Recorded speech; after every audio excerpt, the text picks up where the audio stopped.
South African lawmakers have made changes to the proposed employment equity targets, which were released last year. The changes published this week include doing away with specific targets for African, coloured, Indian and white workers. To help us understand what these changes mean and if they bring any progress to employment equity in the country, we are now joined by Professor Hugo Pienaar, the Director of Employment Law Practice at Cliffe Dekker Hofmeyr. Thank you so much for joining us this evening, Prof, so late into the evening. Let's start off by just explaining what inspired the republished regulation. Yes. So what you may recall is that in 2023, the Minister was granted a discretion to set numerical targets for certain national sectors. And they published a draft regulation during May, which was heavily criticized and fortunately withdrawn. And that has resulted, after many submissions by many lawyers and academics, he reissued this new regulation. So that's by way of background, and that's why we have a new regulation now published, and this time we have 90 days to comment as opposed to the previous 30 days for comment. So, Prof, so that's part of this new debate. Sure.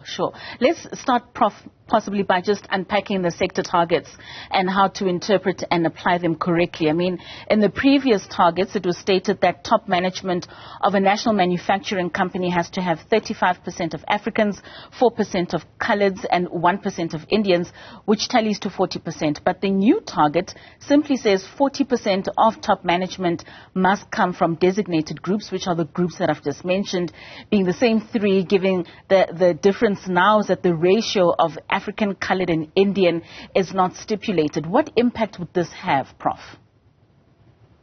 It's critical because it is done away, as you correctly stated, with that distinction between the designated racial groups.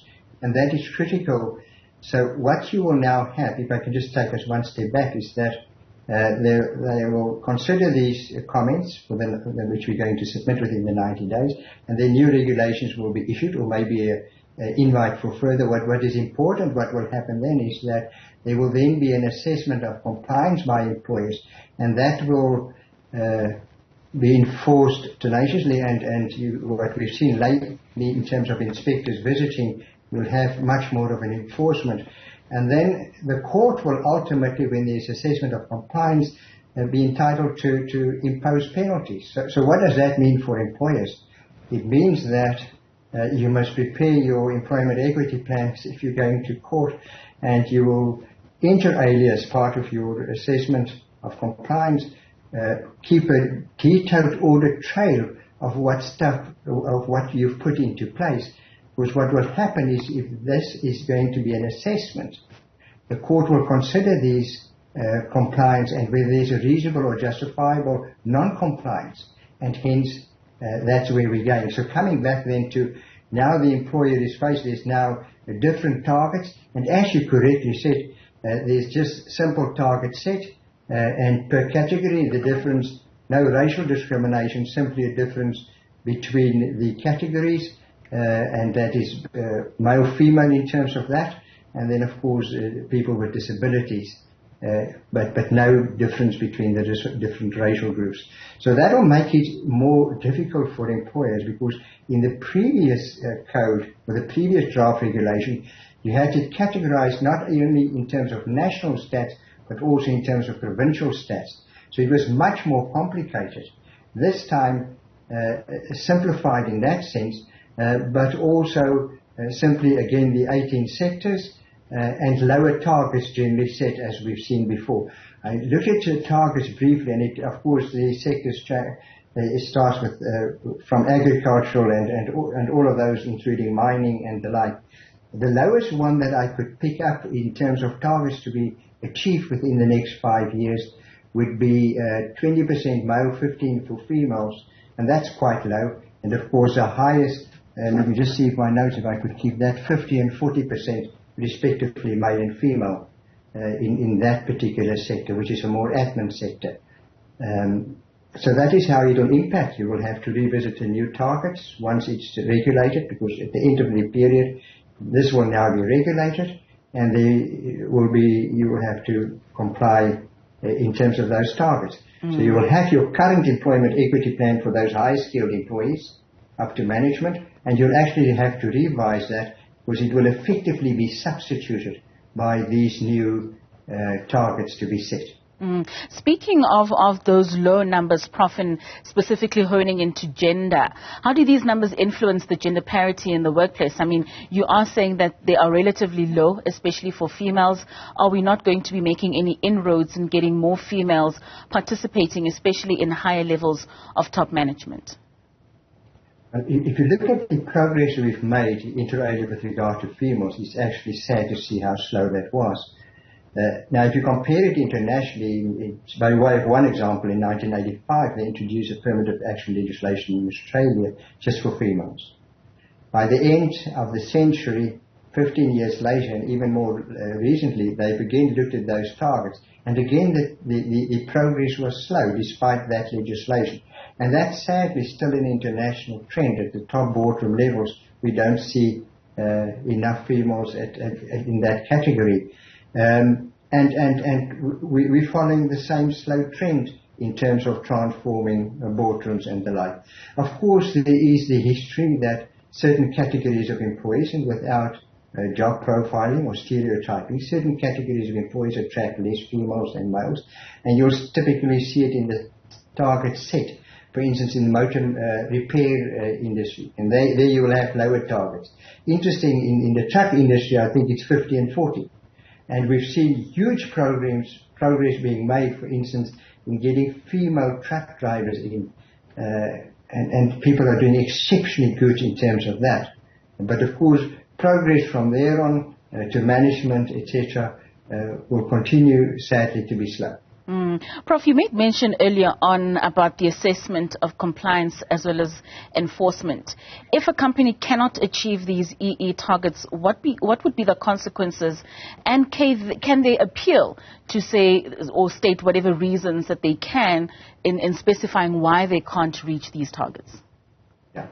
Ordinarily, there's a non-compliance order issued, and that's after assessment, etc. And in that assessment, you'll have an opportunity to make representations. There may not be an appeal. And then the matter will ultimately be adjudicated by the Labour Court. Now, the good news for employers is that there's not a punitive approach by the court, because it's simply, have you applied reasonable and justifiable reasons, and have you set such for non-compliance? And as I've said, not a punitive approach. But when we look at the assessment of compliance, this is important in terms of what has happened here as opposed to the previous code, is there are a few factors specifically listed here, which was there in the first act when it was published and has since removed in their section 42, but it's backed by implication. It says, we look at the inherent requirements of the job. We look at pool of suitably qualified people.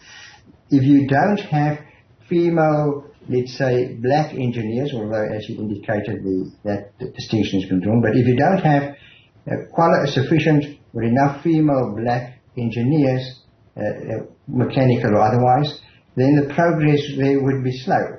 And that's the reality. But what has been specifically mentioned now is the pool of suitably qualified people. And then, of course, you will recall that this provision, of course, only applies to employers where you have 50 or more employees. But you could just consider the typical sort of family business. And it says here, rate of turnover and natural attrition at the workplace. Now, typical family businesses, that is slower than you would have in the normal commercial enterprise. What is also important, and that is criteria you can consider apart from others in setting up your plan, but and of course your justifications. And in terms of justification, again, there is issues such as insufficient recruitment opportunity, and then some others. But the important one, I thought, was the impact on business economic circumstances.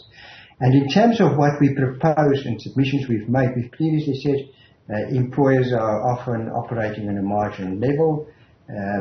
Ideally speaking, in an ideal affirmative action scenario, you want mentorships, you want money to be spent on that. And sometimes employers are simply trying to survive and keep the jaws open and say, well, job security is the most important focus of this business. And it's there now. It says you must consider the impact on the business economic circumstances. So I think that's a reality that employers are dealing with on a daily basis in the country. And it doesn't say you mustn't affirm. We all embrace the principle of affirmative action, but we must marry and find a balance of all those factors that may ultimately impact on what may or may not constitute justifiable compliance. And of course, what is more interesting of the lot, and I'm jumping potentially the gun here in my interview, but which is quite, and it was there by way of implication, it's there in terms of international law, it's there in terms of our law, but it now says no employment termination of any kind may be affected as a consequence of affirmative action. And what that simply says is that I can't take out a non-designated person, i.e. a white male, and simply to achieve affirmative action replace that person with somebody in a designated group. Now that has always been the case, but it caused huge uncertainty in the market, certain comments made politically and otherwise, and that has been quite clear in terms of this provision under 4.7 of this regulation. So I thought that was Prof, significant. Of course, it's very significant. And on that point, Prof, would one be incorrect in interpreting this republished regulation by saying that these proposed targets no longer give set preference for previously disadvantaged African natives of the country? First important is to note that it's just applicable to the higher levels. So the lower levels, you still have the same distinction in terms of racial groups. My concern with the way that they formulated it now, without recognition of the specific designated groups, is it may create an opportunity which shouldn't be, and more importantly, it may even be viewed by some people as unconstitutional, because the Act is quite clear, and you can't, by way of argument now, say something that's beyond the Act or not provided for in the Act, because the regulation is always subject to the provisions of the Act. The Act is quite clear. The three categories that you must affirm, the one is black people, and that's the three different categories, African, Colored, and Indian. And there would certainly be an argument, and people will make that argument and ask on what basis do we now take that distinction away in terms of a regulation, which is subject to the provisions of the Act. And then ultimately we have Section 9 of the Constitution, which is the highest court of the land, and which provides for affirmative action. We're a member of the International Labour Organization. We've ratified those conventions, and we're bound by that. And even that provides for affirmative action. I'm using the term loosely. So there's going to be a huge debate exactly on the point you've raised, Cliffe, and I can't wait to see how that will turn out. And it may be that the Minister revisits this and say that I now have a better indication, and I'm going to, as a final round, issue another set of regulations, which may bring us back to the first one. But of course, it is complicated, and this code is much more employer or interpret friendly in the sense that it gives us clearer guidance as to what is expected. The previous one was just caused chaos. All right, Prof, thank you so much for those inputs. Certainly is going to be one to look out for.